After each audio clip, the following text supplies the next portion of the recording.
कई प्रकार के ऐसे घाव हैं जो व्यक्ति के शरीर में हो जाते हैं और वो फिर भरते नहीं हैं।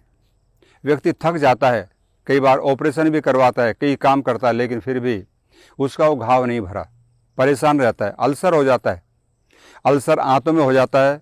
जिस भाई बहन को एसिडिटी लंबे समय तक ठहर जाए, अम्लपित्त हो जाए, तो ऐसी सभी अवस्थाओं में हमारी आंतों के अंदर घाव हो जाता है, अल्सर हो जाता है और उससे फिर ब्लीडिंग होने लगती है।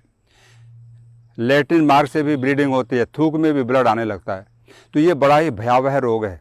एक व्यक्ति मुझे मिला, कहने लगा जी मेरे पैर में घाव था, एक्सीडेंट हुआ था, फिर क्या हुआ, वही डॉक्टर बोला इसमें से पानी निकलना प्रारंभ हो गया। डॉक्टर ने बहुत कोशिश की, एलोपैथी वाले ने, लेकिन वो घाव रुका नहीं, भरा नहीं।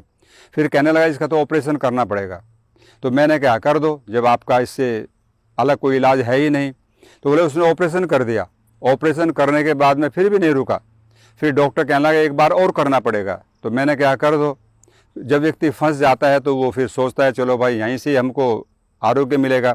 तो बोले ऑपरेशन 3-4 बार कर दिया और यहाँ तक कि मेरा जो पैर था वो लगभग आधा इंच छोटा हो गया काटते काटते। लेकिन उसके बाद भी वो मेरा जो प्रॉब्लम था रुका नहीं। वो फिर मेरे पास में आया और कहने लगा जी मेरे 12 लाख तो रुपये लग गए, और 12 लाख रुपए लगाने के बाद में मेरा पैर भी आधा इंच छोटा हो गया। ये प्रॉब्लम हो गया, मुझे जूता उसमें बड़ा बनवाना पड़ता है, नीचे तला उसका, तब चल पाता हूँ।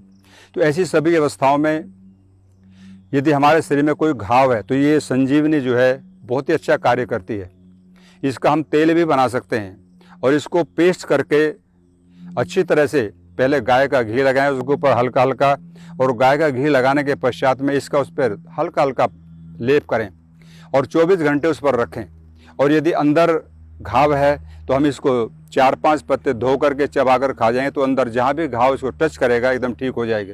कई बार चाकू लग जाता है या कहीं कट जाता है, हम जंगल के अंदर होते हैं, वहाँ कोई उपचार नहीं, और विशेषकर गांव में तो कोई उपचार नहीं होता। और गांव के लिए ही ये सब चीज़ें हैं क्योंकि गांव में उपलब्ध होती हैं। शहरों के अंदर तो बहुत अधिक सुविधाएं हैं। तो वहाँ पर इसके 3-4 पत्ते ले लीजिए, इसको रगड़ करके उसका रस डाल दें उसके ऊपर, और जो उसका बच गया भाग उसको उस पर लगा दीजिए, एकदम खून को बंद कर देता है।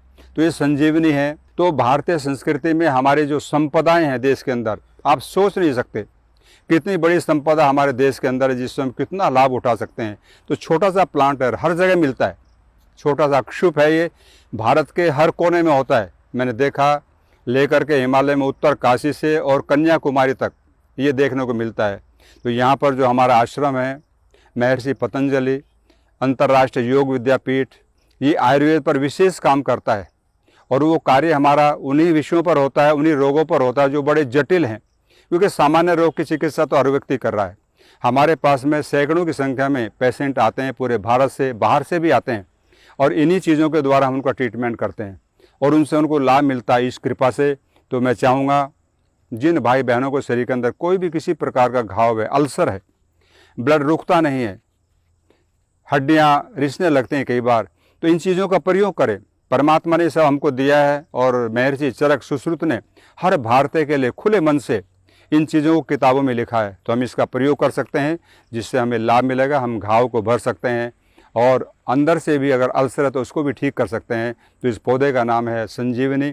इस पर फूल आता आप देख रहे हैं येलो कलर का, तो ये ज़मीन पे फैलने वाला क्षुप है, तो वहाँ से हम इसका लाभ ले सकते हैं।